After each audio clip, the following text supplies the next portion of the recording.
કતારગામ, પૂણા, લિંબાયત અને ઉધના સહિતના વિસ્તારોમાં અસરગ્રસ્ત પરિવારોને કેશ ડોલ્સ અને ઘરવખરી સહાયનું વિતરણ શરૂ કરવામાં આવ્યું. સુરત જિલ્લામાં આવેલા પૂર બાદ અસરગ્રસ્ત પરિવારોને તાત્કાલિક રાહત પહોંચાડવા માટે જિલ્લા તંત્ર એક્શનમાં આવ્યું છે.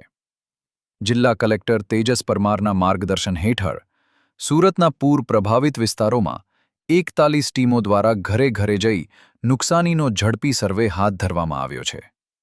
કતારગામ, પૂણા, લિંબાયત અને ઉધના સહિતના વિસ્તારોમાં અસરગ્રસ્ત પરિવારોને કેશડોલ્સ અને ઘરવખરી સહાયનું વિતરણ પણ શરૂ કરવામાં આવ્યું છે. લિંબાયત વિસ્તારના મીઠી ખાડી, રતનજીનગર, મઝદા પાર્ક 1 અને 2, ઇસ્લામી ચોક, રઝા ચોક, આઝાદ ચોક, બેઠી કોલોની, પતરાની ચાલ, ક્રાંતિનગર, ફુલવાડી, નૂરે ઇલાહીનગર અને કદીરી ચોક સહિતના વિસ્તારોમાં અધિકારીઓ અને કર્મચારીઓની ટીમો દ્વારા સ્થળ પર પહોંચી સર્વેની કામગીરી કરવામાં આવી હતી.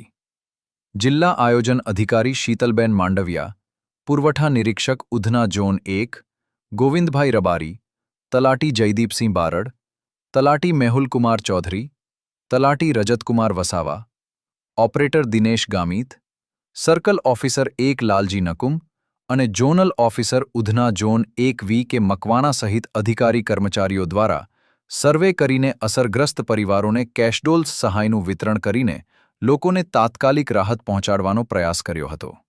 અહેવાલ સંજય વાઘમારે, પોલાદ ગુજરાત ન્યૂઝ, સુરત.